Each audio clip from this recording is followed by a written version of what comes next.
Bienvenidos y bienvenidas a Esto no es un podcast NBA, el programa de los que confían en la segunda venida de Michael Redd. Mi nombre es Sergio Rabinal y me acompaña una semana más, la primera vez en mucho tiempo, en un jueves, Javier R. Rodríguez. ¿Qué tal estamos, Javier? Bien, tío, ya recupero de las anginas que me pararon la semana pasada y la anterior. Y la anterior.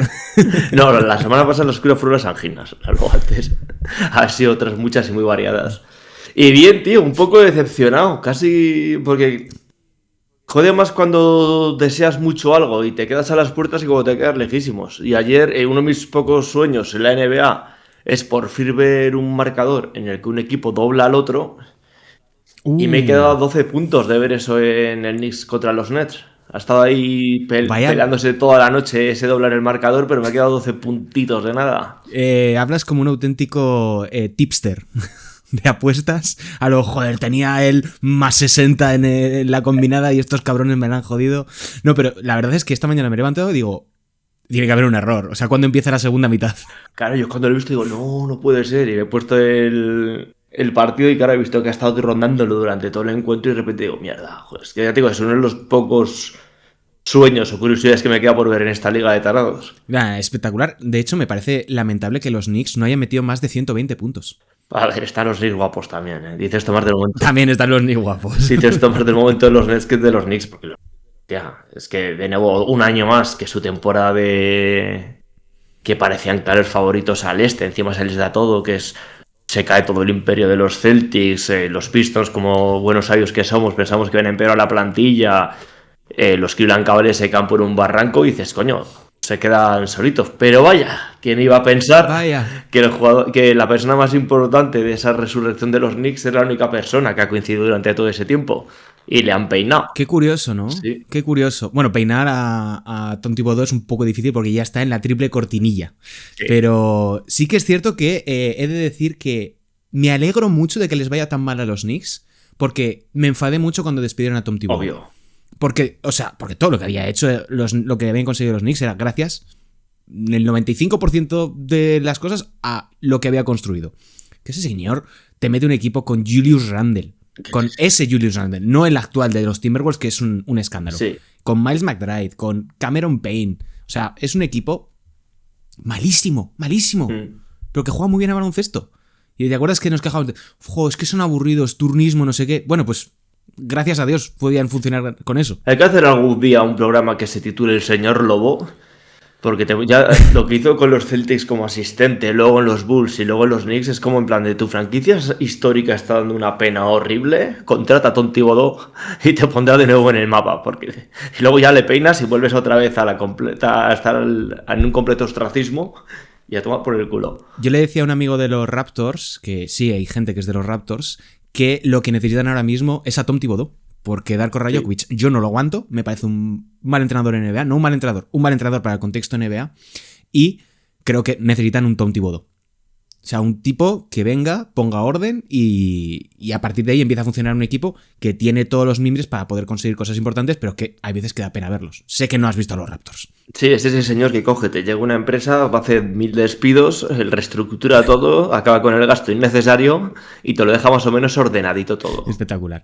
Que antes de arrancar con el episodio, Javi, vamos a explicar una cosa, y es que este podcast en principio vamos a ir haciéndolo en función de cómo buenamente podamos. Porque ya en general los 2 últimos años, 2 de 3 es espectacular lo nuestro, 2 de 3 ya nos ha costado bastante llegar a los 60 episodios por temporada, se nos ha ido complicando sistemáticamente el día a día entre diferentes cuestiones y vamos a intentar mantener cierta regularidad, lo cual significa que habrá semanas donde haya, o sea, habrá meses donde haya episodio cada semana, habrá otros donde igual hay uno, un poco esto quieto todo el mundo, igual hay 5 episodios de vez. Igual solamente hay uno. Eso es el plan. Lo bueno es que es como lo decía Gandalf, básicamente. No llegamos ni pronto ni tarde, llegamos justo cuando se necesita. Eso. Y estamos a hacerlo por la salud mental de Sergio, que no puede. Que bendito el día en el que decía hacer un podcast conmigo. La verdad es que sí, pero es que me lo paso muy bien. ¿Qué quieres que te diga? O sea, me divierto tanto que me da igual que no ganemos un duro con esto. Y también me gusta mucho toda la gente que hay al otro lado, porque nos entienden muchas de las bromas y del lore que se monta aquí. Que he de decir que es, creo que de lo más interesante y de lo más entretenido que hay. Que dentro de la gran cantidad de podcasts que hay en español de NBA, vamos a nuestra auténtica bola. Sí, básicamente. Lo cual está bastante bien. Más que nada porque Y tampoco de hecho, podríamos ir a ninguna otra bola. No, es imposible que sigamos con ningún tipo de regularidad. Y esto me permite introducir el tema del que vamos a hablar hoy, que es la tercera parte de los jugadores más infravalorados de la historia de la NBA. Recordamos que en las dos primeras creo que yo traje a Moses Malone y a Hal Greer, tú trajiste a Kevin McHale, ¿puede ser? A John Robert Havlicek. Paris. A John Havlicek. Tú has tirado sobre todo de Boston. Y el anterior fue Rick Barry y Dolph Schayes, creo que traje yo. Sí, bueno, pero episodios históricos. ¿Quién va a hablar de ellos si no? Alguien que...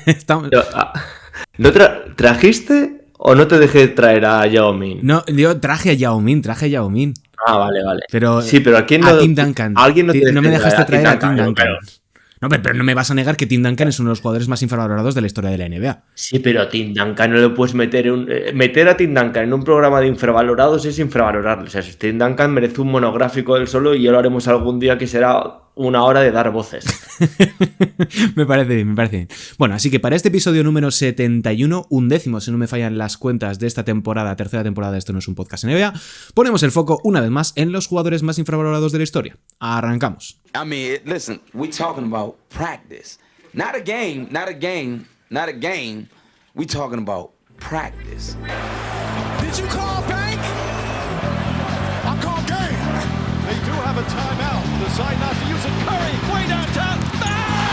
Bang! Oh, what a shot from Curry! That happens. Dragic misses the technical foul on Rasheed Wallace. He's gone. Chasing that farewell tour. Is that a trick question? You tell me. They gave up Kwame Brown. Who First cares? rounders. Kwame Brown is gone. The organization and everyone else in Boston, you guys will have me back. I plan on re-signing here next year. Boom!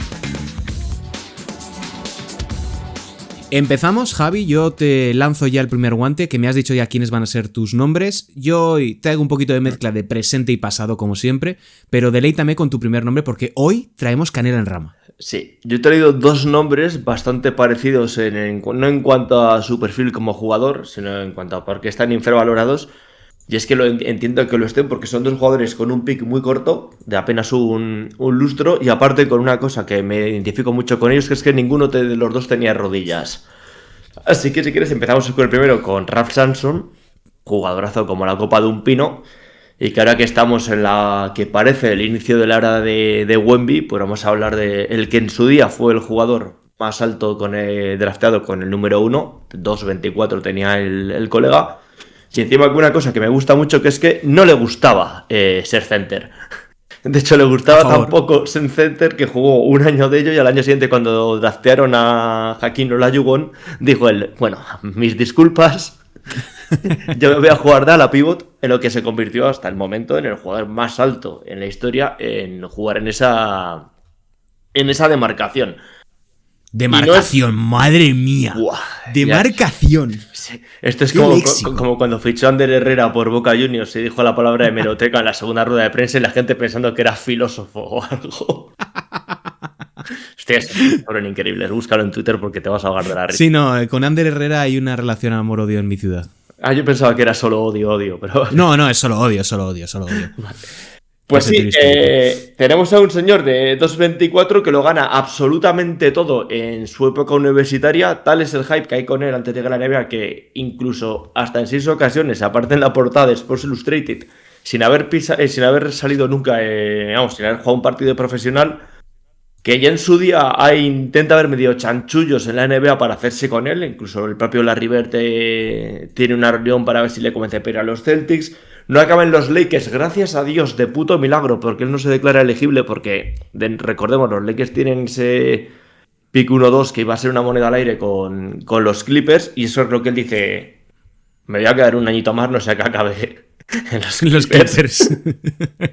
No, es que hubiese sido increíble. Tú imagínate que se reclasifique y acaba jugando en los Lakers, porque de aquella, si te tocaba el pick 1 y era para Clippers, no había tu tía, tenías que jugar en los Clippers. Pero sí, tú imagínate lo que hubiera sido ese Ralph Sampson en un equipo donde ya estaba Kareem Abdul-Jabbar en el no voy a hacer el pico porque esto ya hemos hablado en su momento con el monográfico de Karim, pero sí en un momento increíble lo que hubiera sido tener Ralph Sampson, Karim, Magic Johnson, y ya no sé cómo hubiesen distribuido el resto porque claro, no habrían podido conseguir a James Worthy. Claro.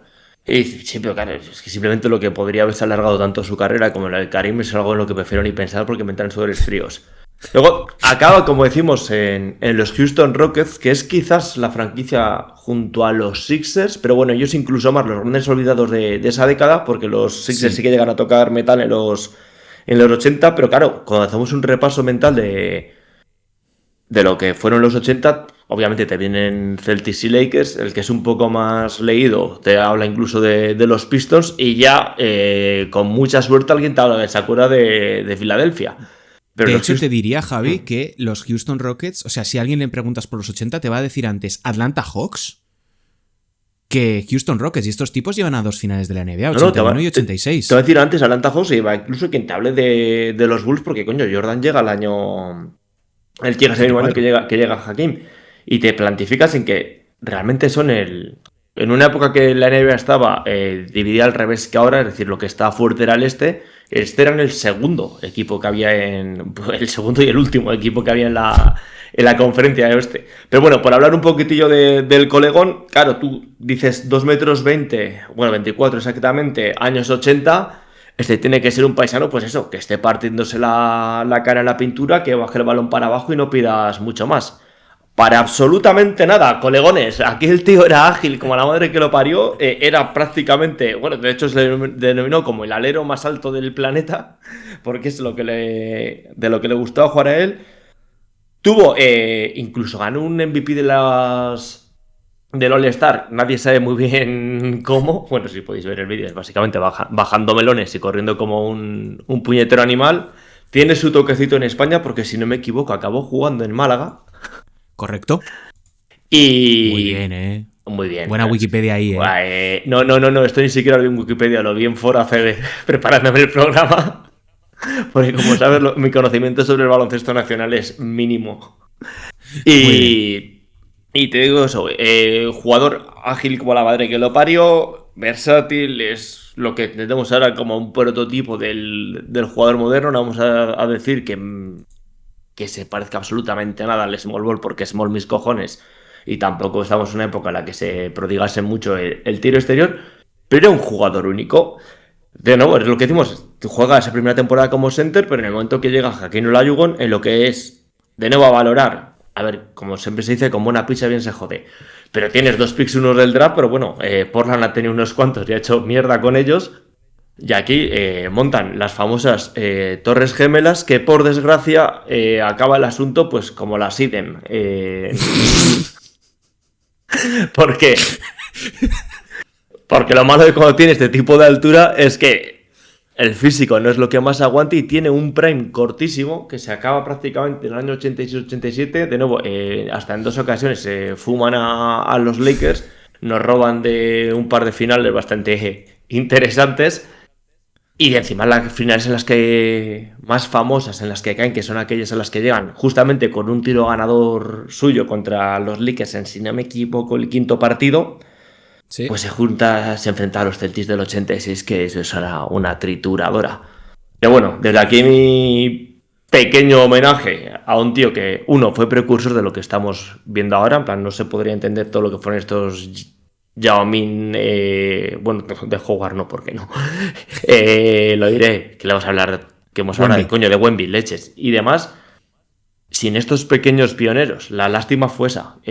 Como luego hablaré también con mi segundo personaje, no tenía rodillas, ya para el año 87 estaba prácticamente, no fuera, pero saliéndose de la liga, y joder, que son 2 finales de la NBA... Siendo, a ver, el mejor jugador era Hakeem, porque Hakeem es Hakeem, sí.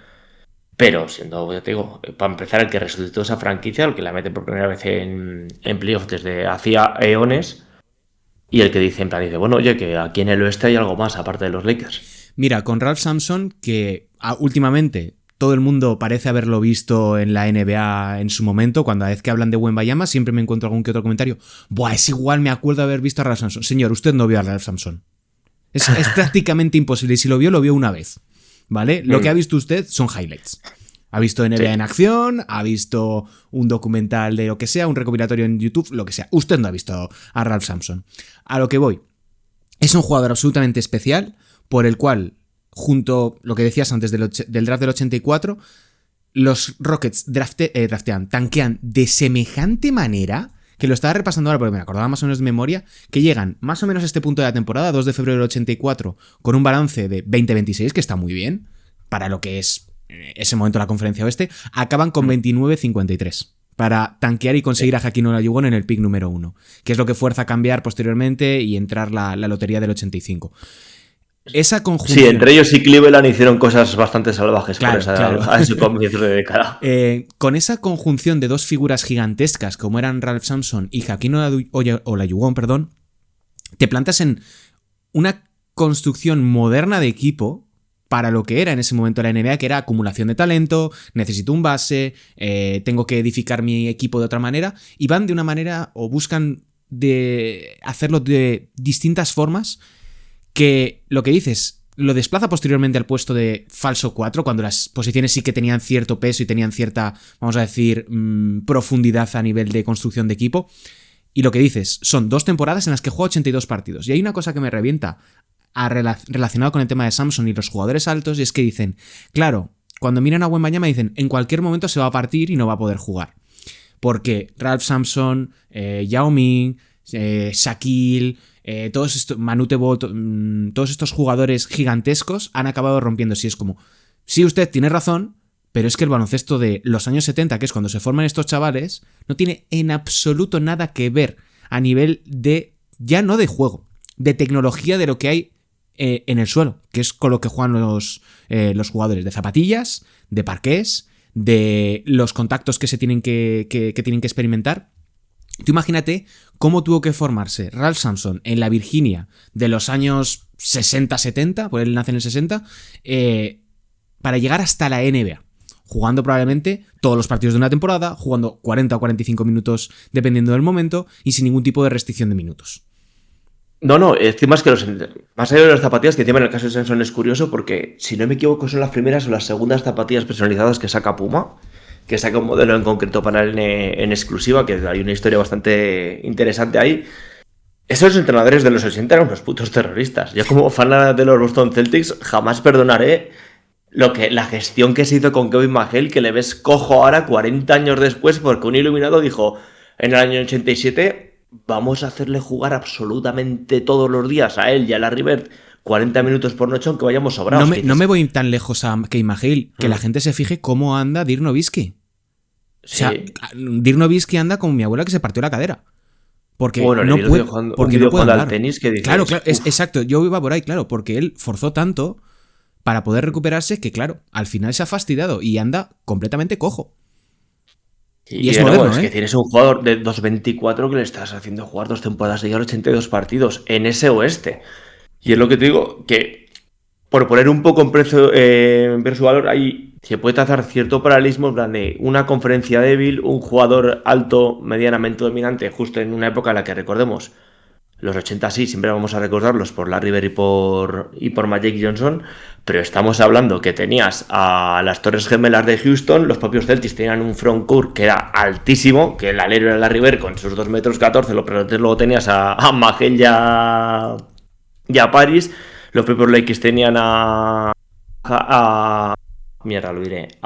Kareem Abdul-Jabbar, los Sixers andaban por ahí con Moses Malone y la madre que los parió, los Pistons tenían al carnicero de Lambier, y dices, coño, carnicero de Lambier, me parece época de esto.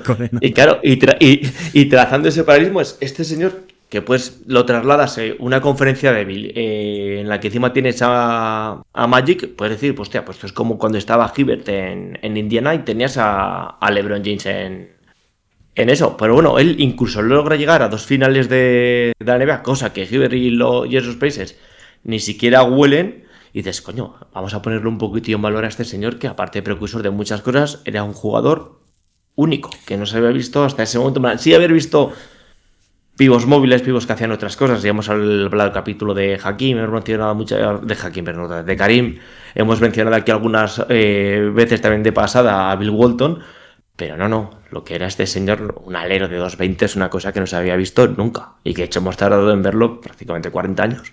Totalmente. Por avanzar, porque me pegaría hablando durante todo el episodio de Ralph Sampson, yo te traigo otro nombre también un poquito enterrado por la historia. Este sí que está bastante infravalorado, que es el de Spencer Haywood.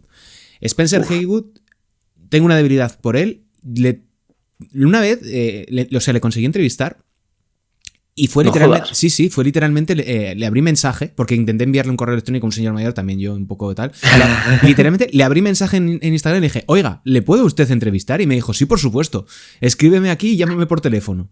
Y el tipo, o sea, es el claro caso de una persona a la que le puedes decir buenas tardes y te empieza a contar absolutamente toda su vida. Que le dije, hola, ¿qué tal? No sé qué, no sé cuántas. Y empezó, mi vida, no sé. O sea, es una entrevista donde yo le digo, hola, ¿qué tal? Y en 20 minutos no vuelvo a hablar. O sea, tenía como 20 y pico preguntas, una barbaridad. Y no hablo durante 20 minutos porque el señor no callaba. Que es maravilloso porque lo que te cuenta ya es una pasada. Para los que no lo ubiquen, Spencer Haywood es el primer jugador que llega a la NBA sin haber completado el ciclo universitario, en términos estrictos. Es decir, sin haber hecho los 4 años de elegibilidad, y es el precursor de lo que vendrá después, que son la llegada de los jugadores de instituto a la NBA. ¿Por qué? Porque él con 20-21 años demanda a la NBA en el año 68-69 por su derecho a poder jugar, porque le estaban privando de poder jugar respecto a la norma de tener que cumplir totalmente la elegibilidad en college. Él, en ese momento, había firmado previamente un contrato con los Seattle Supersonics, no puede jugar en ningún momento de esa temporada 68-69, que hace pues que le abucheen en todos los pabellones a los que va, que se tenga que salir del pabellón e irse al autobús en un momento en el que le entrenaban los Sonics Lenny Wilkens, y les demanda, mientras se va a la ABA, es MVP, Rookie del Año, MVP del All-Star, si no me falla la memoria, y está a punto de meterse en las finales de la ABA con los por entonces Denver Rockets. Me he sacado datos. En esa única temporada que hace en la ABA, hace 30 puntos, 19 rebotes, 2 tapones y 50% de acierto en tiros de campo. En la NBA, que es cuando ya llega el año siguiente, se marca 19-9-1 de media con 46% de acierto en tiros de campo en 12 temporadas, siendo las 3 últimas marcadas por la cocaína. Porque hay que hablar de esto, que es un tipo que está 12 años en la NBA, 3 de los 4 últimos, está absolutamente yonki. Recordamos el magnífico artículo de Gonzalo de cómo se llamaba el entrenador de los Lakers, que no me acuerdo. Es que lleva el título y no me acuerdo. Bueno, tiene que morir, que es la mítica historia de que intentó cargarse al entrenador de los Lakers, porque estaba absolutamente pasado. Plenamente justificado. Tú también te habrías cargado al entrenador de los Lakers. Da igual el año. En cualquier época, sí. Efectivamente, compartes bastante. Pero estamos hablando que un tipo en el momento en el que llega a la NBA se marca 4 veces All-Star, 4 veces All-NBA, 2 de las primeras en el primer equipo. Es campeón un poco de aquellas formas en los Lakers. De hecho, le niegan el bonus y posteriormente el anillo. Pero que es un tío con una historia y que tiene tanta trascendencia en la NBA. Estamos hablando de un Hall of Fame, que en muchas ocasiones, mira que el tipo es pesado en redes sociales, para alguno que le siga, pero se habla muy poco de él, porque además es oro olímpico en México en el 68, cuando Karim y Wes Unseld dicen no voy por todo lo que estaba ocurriendo en Vietnam. Sí, es un jugador que tiene tanta historia alrededor suya, que no entiendo cómo puede estar tan poco reconocido en muchos momentos. Claro, tienes el punto de siempre que se habla o siempre que incluso nosotros en el propio podcast hemos hablado de aquellos jugadores que eran mucho más que jugadores, en plan, siempre que mencionamos a Karim, a Bill Russell como en plan de puntas de lanza del movimiento de los derechos civiles, es cierto que llega un poquitillo más tarde, pero de nuevo, este señor, como has dicho tú, lleva a la liga al Tribunal Supremo de los Estados Unidos. O sea, lleva al Tribunal Supremo de los Estados Unidos. O sea, es Haywood contra la NBA. Sí, y encima es que gana. Por culpa de eso, luego se tira 10 años en la liga en la que no es que se le infravalore, pero es que es pitado allá donde va porque, coño, se le ve como el enemigo número 1. Porque aprovechando es que está tocando mi querido baloncesto, los cojones, lo que te molesta es que haya tenido que dar la razón a un negro en Estados Unidos. Y por esa parte es como que todo lo que hace se opaca un poco. Luego tiene la mala suerte, mala cabeza. No, mala cabeza. Sí, mala cabeza. Me refiero. Porque cuando llegan los Lakers llega según todo lo que se lee, según todo lo que hemos visto, llega limpio. Lleva unos cuantos años desintoxicado y demás. Es cuando el entrenador de los Lakers toma la decisión de decir... Yo también vi a Pete Doherty en el FIB de 2017 completamente limpio. Sí, correcto. Te voy a traspasar y para ello voy a hacer la mentiruski de que necesito que estés sano, pero te lo vendo a ti como que lo que quiero es cuidarte de cara a playoffs. Y es ahí cuando se supone, eso es solo una cosa que solo sabrá él, pero las fuentes que tenemos que supone que es cuando vuelve a recaer, se quiere cargar al entrenador de los Lakers, como siempre, con mucha razón. Pero no se nos... Y claro, en ese anillo que él gana, y en el que es fundamental la temporada de los Lakers durante la primera parte de la temporada, porque... Sí. De nuevo, tiene una reconversión completa, porque él llega a los Lakers como una puta estrella, y el juego que desempeñan esos Lakers es de todo lo contrario. Es de un obrero de poner el físico en la línea, de ser el primer defensor del mejor jugador del rival, porque tampoco tienen otra hostia con la que defender a aquellos Lakers, y el tío pone... todo su juego a servicio del equipo, se convierte en un jugador eminentemente defensivo de cubrir al mejor del rival y le hacen la puta que le hacen, pero no, como justo en la época final del partido es cuando la cocaína y el crack le estaban llamando a la puerta, no participa en los momentos estelares de esa temporada, pero ese anillo es tan suyo como de cualquier otro. Pero de nuevo, si quieres tener la trascendencia de Haywood en la liga, más allá de quedarte con los highlights, lo que quieras, tú piensas que historias como las de Kevin Garnett, como las de Kobe Bryant o como las de incluso hasta el momento de LeBron James, habrían sido imposibles si este señor en los años 70 no coge y dice: aquí estoy yo quiero jugar, me estáis privando de mi derecho, yo no vengo de familia pudiente, necesito pasta y os denuncio. De hecho, la primera estrella que se beneficia de esto es Magic Johnson, de la Hardship, no sé si se llama Hardship Exception, ahora mismo se me van un poco los nombres, pero el primero que se beneficia es Magic Johnson, que no termina el ciclo universitario y dice, bueno, como existe esta norma, puedo ir a la NBA, si no habría tenido que completar el ciclo universitario, cosa que evidentemente él no hace. Y es que además, el tema de la historia, escribí el artículo hace, creo que fue igual 2021 o algo así, no sé, hace muchísimos años, y es un tío que literalmente sale de las plantaciones de algodón de Mississippi. O sea, este tío ha estado trabajando recogiendo algodón en esa América posesclavista, donde sí, nominalmente la esclavitud había sido abolida, pero en la práctica seguía habiendo prácticas, valga la redundancia, que eran esclavistas. O sea, de hecho, me he sacado una parte de la transcripción de la entrevista que me decía: nací siendo hijo y hermano de aparceros, o sea, de gente que recoge algodón. Aparceros significaba que estábamos recogiendo algodón de sol a sol, no teníamos derechos. Recogíamos todo el algodón, cosechábamos todo el maíz, hicimos todo por esa finca, por la finca en la que trabajaban. Y mi madre solo ganaba $2 al día y finalmente ganó $2 al día, esto el pobre señor ya se redundaba un poco, cuando yo tenía 14 años. Y decía: recuerdo a ese tipo sentado en el porche durante todo el tiempo. Estaba sentado bebiendo y fumando un puro y sonriendo, diciéndonos que lo estábamos haciendo muy bien. Y yo estaba como, este tipo nunca trabaja, nunca hace eso, ganaba todo el dinero y estaba sentado allí haciendo el trabajo, y estábamos sentados allí mientras trabajábamos como perros. Pero no tenía otra opción, así que viví ese proceso de trabajo de esclavitud real. O sea, más allá de que este señor esté describiendo una situación de guerra de clases, este tío viene literalmente de lo más abajo que existe. Y gracias a que posteriormente se muda a Detroit para instituto, es una historia verdaderamente de película. O sea, hemos tenido muchísimas películas relacionadas con el mundo del baloncesto, pero la suya es de no acabártela. No, tiene historia, tiene putas repercusiones. De hecho, incluso en el libro de Showtime, sí, en el que se hizo esa magnífica serie con el mejor final que tiene una serie en la historia. Que es cuando ganan los Lakers, ganan los Celtics y pierden los Lakers. Exacto. Winning time se resume en losing time, ¿no? Exacto. Se ve que cuando llega a los Lakers, incluso con toda la famita que llega, el primer jugador, bueno, de hecho es que el único jugador de plantilla al que respeta a Karim es a él.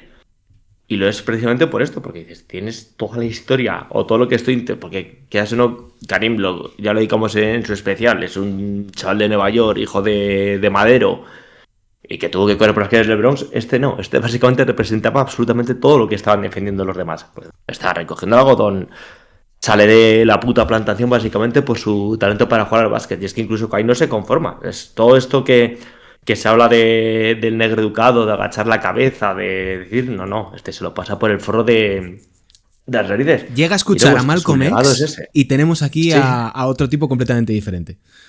Sí, completamente. Muy diferente, por lo que sea.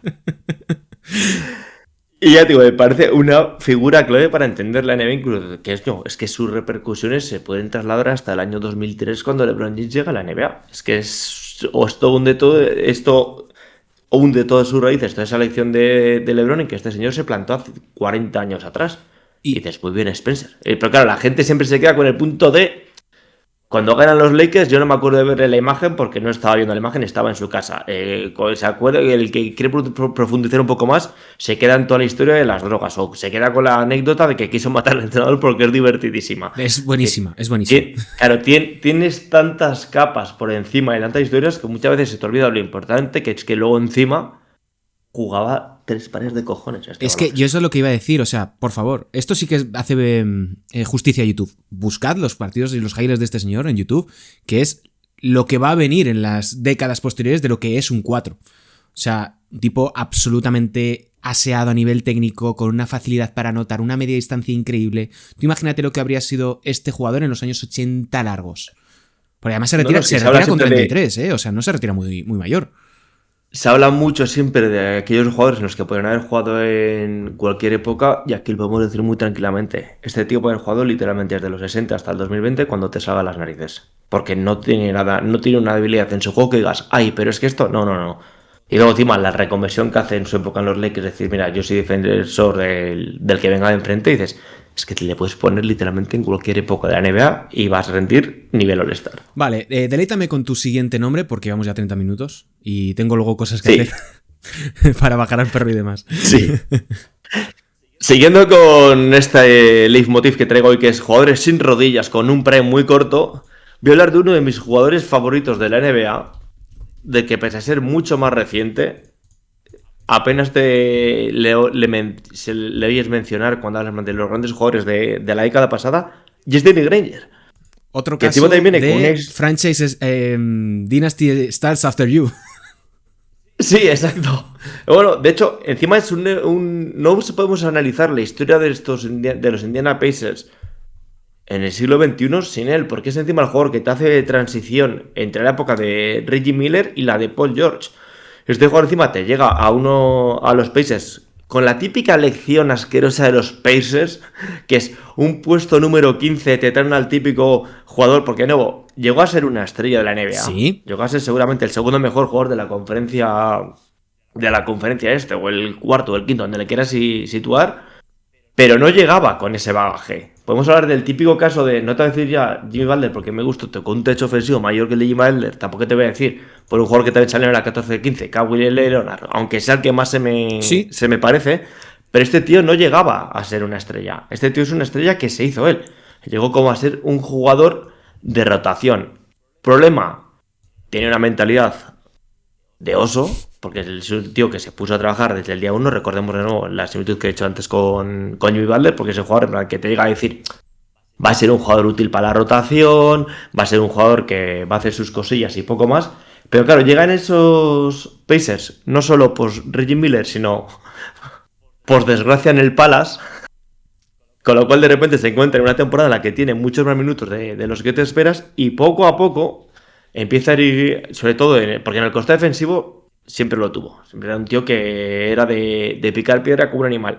Pero ante la ausencia de absolutamente ningún tipo de talento ofensivo, él empieza a asumir responsabilidades hasta el punto de que ya en el año 2007-2008 los Pacers dicen, no, vamos a reconstruir en torno a este tío.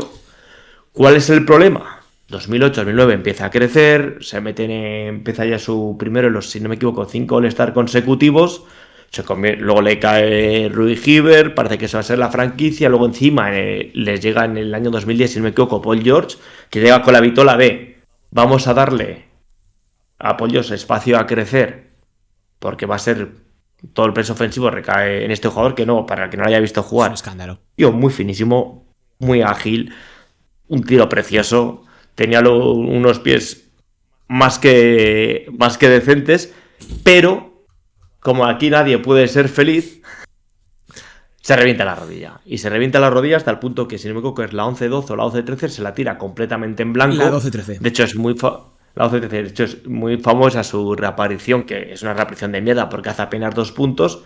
pero invito a cualquier persona que, en lugar de ver siempre la reaparición de Derrick Rose, que un día también se vea esta, porque ves cómo es una reaparición de 2 puntos, que está prácticamente lisado, y cómo lo celebran todos sus compañeros, todo el staff técnico, porque es la importancia de ese jugador, porque esa era su franquicia. Problemilla también, que justo esa época en la que está, esa temporada en la que está fuera, dice Paul George, pues oye, que igual este es mi equipo. Y sí, acaba siendo su equipo. Es uno de estos casos de estrella.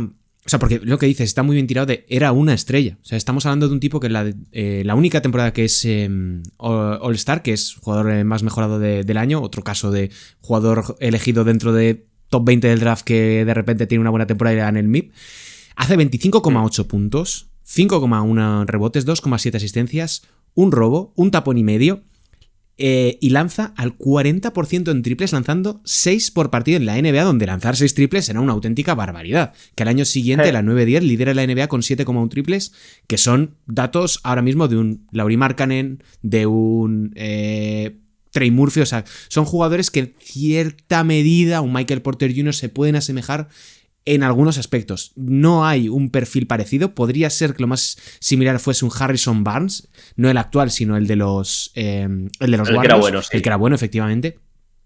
Pero sí que es un jugador que a mí personalmente me encantaba, porque tenía lo que dices, una clase, una capacidad para hacer de todo, en todo momento, que en esos Pacers que eran aburridísimos, los de antes de que llegase Paul George como tal, puto coñazo. Fran Vogel montó ahí una máquina de aburrimiento imposible de ver. Exacto. O sea, era un equipo de absoluto barro, pero que tenía ciertas cositas. Me acuerdo sobre todo de Stephen Graham, que me gustaba mucho, de Nesterovic y de George Hill. Hill, antes de que lo traspasasen por Kawhi. Que daba gusto. O sea, daba gusto en cierta medida, entiéndeme, ver un equipo de este estilo. Puro Indiana Pacers. Y que es que se hace trizas la rodilla. Es que se destroza como no se destrozan ya las rodillas. No. De hecho, no sé cómo habría sido su lesión 10 años después, porque la gestión de la franquicia no es mala. No estamos hablando de este caso, como algún día hablaré del de mi jugador favorito de la historia, que es Brandon Roy. Que es Brandon Roy. No, le dejan una temporada de vacío, la recuperación es lenta, luego encima como tienes el advenimiento de Paul George, se le da incluso tiempo de más porque dices, bueno, es que el niño está funcionando bien y el niño tiene pinta de que va a ser candidato al MVP durante el mes de enero. Y dices, vale, pero claro, estamos hablando que la rodilla es una putada. Y de nuevo, es que en aquellos Pacers que... de hecho, el primer artículo que escribo en mi vida sobre baloncesto es una crónica sobre un equipo, sobre una partida de aquellos Pacers, y es que tenías, por un lado, a los Boston Celtics que estaban ya un poquitillo... eran dominantes, pero ya decías, hostia, tienen más años que el sol. Los Cleveland Cavaliers de LeBron James y y luego posteriormente los Miami Heat de LeBron James, y tienes a estos Pacers que salen un poco de la absoluta nada. Tienes la mística hasta decir, coño, es que se han recuperado muy bien, es que los putos Pacers siempre están guay, porque la reconstrucción después de Reggie Miller que han sido 2 años, es que esta franquicia está haciendo las cosas guays. Pero claro, Fran Vogel montó una máquina de aburrimiento digna de los San Antonio Spurs de principio de siglo, y lo divertido eran Hill y él. Sí. No tiene nada más. Y luego encima tienes el punto, para la gente que es un poco más tarada como yo, que le gusta ir un poco a contracorriente, que dices, es que no es la típica estrella que te hace estos 25 puntos, que te está tirando de 3 y que juega bonito y punto. No, es que en el costado defensivo era un escándalo. Era un jugador... Claro, es que hasta que aparece Kawhi Leonard o hasta que te empiezan a vender lo que nunca fue LeBron James, está hablando de uno de los mejores all-around players de la NBA durante esos 3 años, porque de nuevo su pick son esos, son de 3 a 5 años lo que quieras coger. Es para que nos hagamos una idea a nivel defensivo lo que posteriormente se acabaría convirtiendo en Andre Iguodala. Es decir, un jugador capaz de intercambiar diferentes posiciones, porque antes de que se parta la rodilla izquierda, la alineación de los Pacers era Danny Granger, Roy Hibbert, David West, que otro también infravalorado, Paul George, y en el puesto de base, Darren Collison y George Hill. Ojo, Y saliendo desde el banquillo, antes de que reviente, tienes a Leandro Barbosa y a Lance Stephenson. Es que qué puto asco que bien hacen las cosas los Pacers. Es una cosa loca lo de este equipo. La última es que era muy divertido ver, porque la última vez te llega el talado de Lance Stephenson cuando era bueno. ¡Qué maravilla! Cuando era un jugador que dices, aquí tienes un All-Star, luego la cabeza que tiene, pues es la cabeza que tiene. Y ese proyecto se acaba ese mes de febrero, porque no es solo en ese mes de febrero, es del 2014. 11 o 12. No. Dices el trío. No, o sea, sí. No solo es cuando pasa aquella maravilla entre Hibbert y Paul George, sino que es cuando Larry Bird dice que no está para más cosas. Todos, y absolutamente todos, y si no podemos entrar en Twitter y mirar lo que dijimos todos, decimos, madre de Dios, Larry Bird, el atraco que acaba de pegar a los Philadelphia 76ers, porque te llega un Ivan Turner, que era número 2 del draft, pero claro, Vogel es otro de los entrenadores que parece no descubrir que Ivan Turner es un base. Y le pone a intentar cubrir el hueco de Danny Granger, pero ni siquiera le deja poner las manos. Y le dice, vamos a poner a Ivan Turner en la esquina a ver qué pasa y que tire triples. Y es ahí cuando se acaba ese proyecto. Es que la conjunción de la NBA le pasa por encima a Hibbert, ya no es un jugador útil. Pasan los problemas que pasan en la franquicia y luego encima traspasas a Danny Granger en un traspaso que de nuevo todos habríamos firmado. De hecho, si no me equivoco, no juega con Philly. No. Es que ese traspaso, si no me equivoco, es el que le hace que Larry Bird acabe ganando el premio ejecutivo del año. Sí, porque todos lo entendemos como un auténtico atraco. Lo voy a resumir y ya paso mi nombre, que es una segunda ronda del draft, que es Luka Mitrovic, a cambio de Lavoy Allen e Ivan Turner. Magnífico. Magnífico. Luego ya, pues bueno, jugaría ni siquiera jugaría en Sixers, Clippers. No, de hecho, llega a Sixers, los Sixers le cortan, si me equivoco, es a los 7 días o una cosa así. No llega a estar ni una semana. Una auténtica pena. Paso mi nombre porque llevamos ya un ratito de programa. Es Dwight Howard, que es un poco caso Tim Duncan, pero sí que verdaderamente creo que está completamente infravalorado. Porque que haya habido... Voy a volver a traerlo. ¡Buah! Chris Bosh es un First Ballot Hall of Fame. Carmelo Anthony es un First... Sí, ya discutimos esto en su momento. Carmelo Anthony First Ballot Hall of Fame. Tracy McGrady también. Oiga, Dwight Howard, que vale, que estaba jugando en Taiwán. Perfecto, fantástico. No se había retirado del todo. El Hall of Fame hace con sus propias reglas lo que le sale de los cojones. Pero Dwight Howard es uno de los mejores jugadores de la historia. Y a mí me parece que es un eterno infravalorado porque le toca coincidir en una NBA donde no es lo que tiene que pregar contra LeBron James. Este tío no entra dentro del quinteto de los 75 mejores jugadores de la historia. Anthony Davis sí, Damian Lillard sí.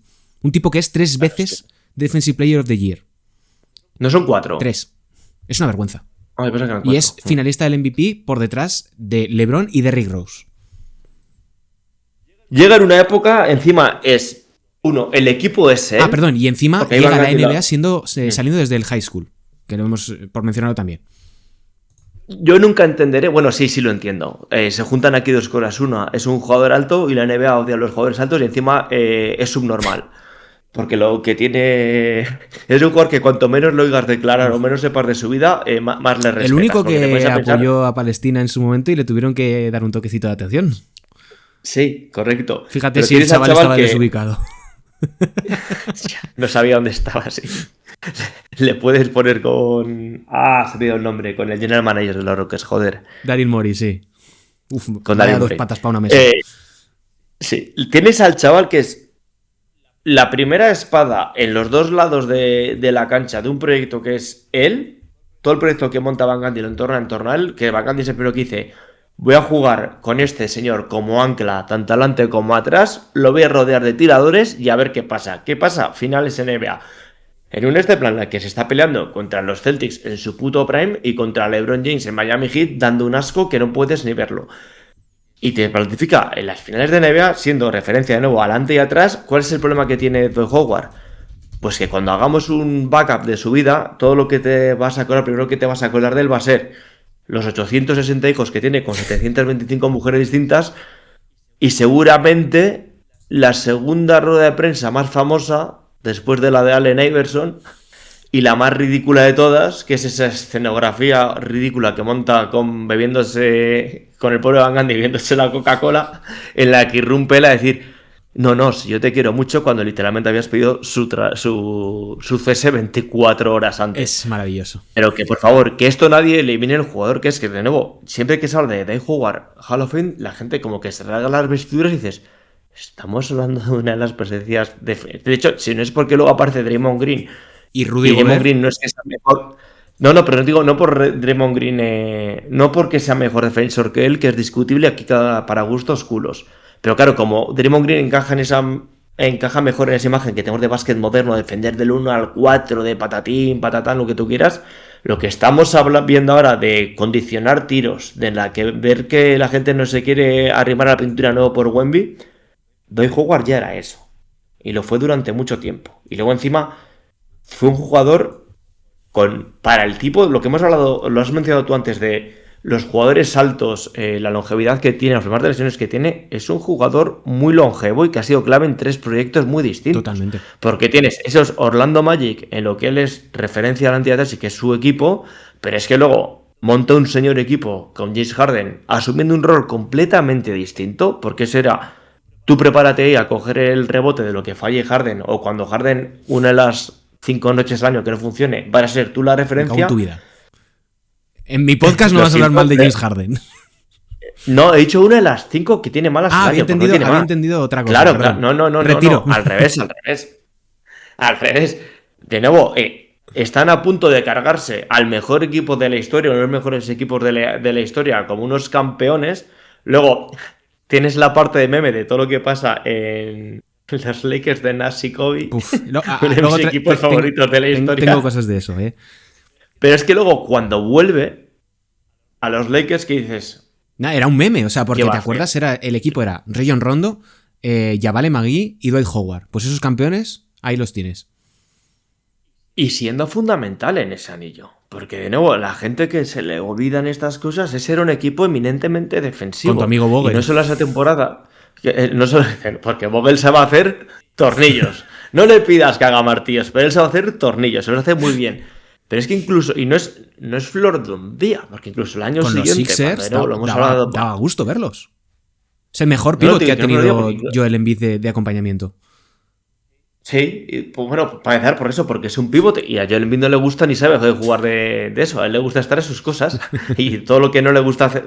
Es que luego no es casual, no es por meter otro un palo a Joel Embiid cuando le viene, pero es que luego no es casualidad que los que mejores se han jugado a su lado sean él y Drummond, porque hacen lo que a él no le apetece.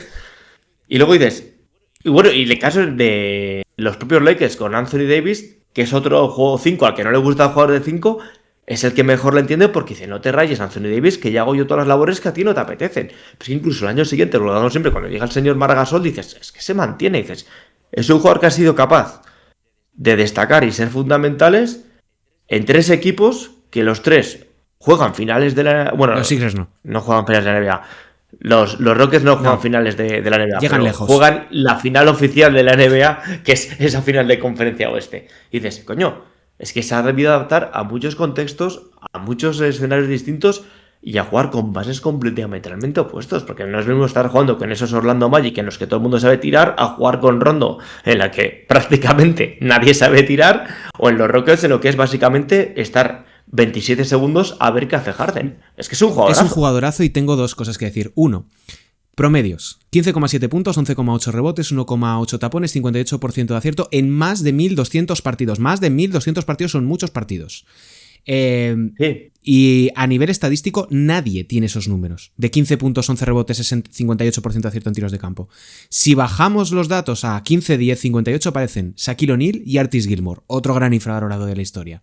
Su etapa en Orlando es absolutamente descomunal. 18 puntos, 13 rebotes, 2,2 tapones, 57% de acierto en tiros de campo, jugando 36 minutos. ¿Qué es lo que pasa? Que en 2012 se opera de la espalda. Tiene una hernia discal y ya sabemos que 1, operaciones de espalda mal, 2, operaciones de espalda en jugadores altos mal, 3, operaciones de espalda en jugadores altos de ese tipo de físico terrible. O sea, de pegarse. La carrera de Dwight Howard se malinterpreta porque se piensa que se va a los Lakers y deja de ser ese jugador. Y el problema lo tiene Kobe, o sea, lo tiene con Kobe le trata mal, es su actitud. No, este señor se parte la espalda. O sea, pregunten lo que pasa con Tracy McGrady después de operarse la espalda. Miremos lo que ha pasado con Ben Simmons 10 años después de operarse 2 veces la espalda. Y el caso casi más paradigmático es el de Michael Porter Jr., que tiene una operación relativamente parecida y ha acabado siendo jugador de baloncesto. Pero se ha operado 2 veces la espalda Michael Porter Jr. Pero es que el Dwight Howard post 2012 no tiene nada que ver y aún así sigue siendo uno de los mejores defensores de la liga. Decías el caso de cómo se reconfigura después de esa operación. Es un tipo que sin ser extremadamente físico sí que logra ser muy inteligente, lo cual despeja la eterna narrativa de que era un jugador que solamente sabía coger coco y subir coco. Que no tiene nada que ver, es de no haber entendido lo que había pasado en los Orlando Magic en la época de Stan Van Gundy. O sea, los playoffs que tienen en 2009, perdona Javi, son absolutamente brutales. No, perdón. Los hombros que tiene. No he visto acuérdate cuando va al hormiguero. Anomalía. Sí, no he visto mayor anomalía física que los hombros de ese señor, porque no es que tenga envergadura, es que podría tener una envergadura de 2,20 metros sin tener brazos, porque los hombros son absolutamente asquerosos. Es que es brutal. Y para mí también va a tener el punto de la narrativa de que va a ser el último jugador de una especie que ya no vamos a ver en la NBA. Porque es de todos estos grandes pivots que hemos visto, de presencia en pintura, de ser unos tarugazos de 3 pares de narices, que el máximo exponente es Shaquille O'Neal, pero que antes hemos tenido 860, de hecho hemos mencionado antes unos cuantos, Blanques y Robert Paris, que no sé qué, que no sé cuánto. Este es el último. Porque parece un peligro extinción, porque ahora ya cuando vemos pivots dominantes, como estamos viendo ahora quizás al más bonito de todos, que es a Jokic, son otra cosa muy distinta. Cuando vamos a ver ahora a Wemby va a ser otra cosa muy distinta. Pero Dwight Howard es, para mí, el último hombre grande clásico que ha habido en la NBA. Porque luego encima, otra cosa que por favor, vamos a ponernos vídeos de los Rockets, incluso de los Lakers. ¿Qué pies tenía? No, pero que este señor estuvo trabajando verano tras verano con Karim y con Joaquín Abdul-Jabbar. Claro, es que estamos hablando, la gente se piensa cuando sobre todo no lo has visto y solo tienes la imagen de él, te piensas que él conseguía los puntos de la pintura, que de nuevo también infravalorado los pies de Shaquille, se piensa que lo que hacía era coger, meter una hostia con el hombro, tirar para adelante y como tú pequeño, yo grande, punto para mí. No, este tiene unos pies muy bonitos de ver. Es un jugador... Ponía los bloqueos, a ver, también te digo, de nuevo, con esas espaldas a ver quién pone un mal bloqueo. Pero los ponía bien y los ponía con los piecitos rectos y sin levantarlos. O sea, no ponía los bloqueos que pone Al Horford o los que pone Draymond Green. Perdona, ponía bloqueos canónicos. ¿Estás diciendo que Al Horford pone los bloqueos en movimiento de manera ilegal? Al Horford no ha puesto un bloqueo legal desde la administración de Joseph W. Bush. ¿No? Esto no me lo decías antes, ¿eh? Esto no lo reconocías anteriormente. Decías que era un jugador muy limpio. No, lo he reconocido siempre porque es por lo que lo quería. Lo lleva en Atlanta por eso. No ha puesto un bloqueo legal en su vida. Draymond Green. Draymond Green ya es el máximo exponente. No ha puesto un bloqueo sin dar 3 pasos en toda su carrera. Dwight Howard, también porque de nuevo tenía los hombros que tenía, eran canónicos. Era una barbaridad. Canónicos. El problema es que tenías que dar 3 pasos alrededor de él para poder pasar el pick and roll. Y encima no veías nada detrás de ese pick and roll. Un señor canónico, joder. Mira, yo quiero terminar la parte de Dwight Howard, que de nuevo también nos daría para un serial con él, porque es sensacional. Recomiendo también el vídeo de David Casas, que habló relativamente hace poco de él, que está muy bien. Los playoffs de 2009, que es donde llegan a finales de la NBA, son una locura. Hace 20,3 puntos, 15,3 rebotes, 2,6 tapones, 60% de acierto en tiros de campo. En ese se carga a los Sixers, bueno, sin más, a los Celtics post anillo, marcados por las lesiones, pero son los Celtics campeones. Sí, lo que tú quieras, pero le revienta. Los Cleveland Cavaliers de LeBron James, que básicamente los mata. Al año siguiente hace una temporada más LeBron y se pira. Y caen en 5 contra los Lakers. O sea, un buen caso parecido a Luka Doncic 2024, que llega a las finales de la NBA absolutamente fundido. Y de nuevo, Jameer Nelson, Michael Pietrus, Marcin Gortat, J.J. Redick, Hedo Turkoglu, lo estoy diciendo de memoria, como tus mejores jugadores. Sí.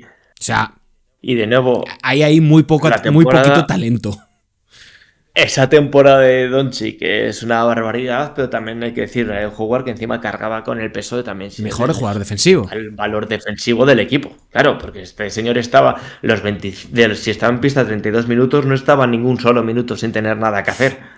Porque, de nuevo, sin él el equipo se caía. De hecho, era bastante divertido ver los parciales de cuando no estaba él en pista, aunque bueno, más o menos lo intentaba simular Van Gundy. Y de nuevo, por favor, al día que hagamos infravalorados de entrenadores, habrá que hablar de Van Gundy y de esos Orlando Magic. Qué maravilla. Y el día que habrá que... se junta todos los infravalorados. Tienes a la estrella infravalorada que es Dwight Howard, el equipo infravalorado que es Orlando Magic y el entrenador infravalorado que es Steve Van Gundy, que hizo oro con eso. Encima es que hizo algo único, porque es el que llega y dice... Fuera. quítame todos los putos salarios, quítame todas estas cosas, aquí vamos a tener un ancla y 4 tiradores, sí que sea lo que... Rashard Lewis, que me he olvidado de él, Rashard Lewis, cómo se llevaron la gente a la cabeza cuando le dieron ese contratazo. Pero bueno, nos ha quedado un capítulo muy completito, para haberlo preparado literalmente en media hora. Sí, bastante guay. Hemos decidido muy bien los nombres porque ninguno de los dos los habíamos comentado previamente. Yo se me han ocurrido un poco sobre la marcha mientras lo estábamos preparando y la verdad es que bien. A ver cuándo hacemos el siguiente. Creo que próximamente coincidimos en Barcelona, sí. Me habías dicho. Sí, el fin de semana del, si no me equivoco, 8 o 9 de febrero. Algo será. Así que bueno, Javi, gran episodio. Dios proveerá. Gran episodio, esperamos que a la gente le haya gustado y que nos dejen también sus infravalorados para esta temporada. Es que no sé ni qué estoy diciendo, y por tantos vídeos grabados que ya no sé ni en qué mundo estoy. Bueno, Javi, un placer, una semana más. Un abrazo.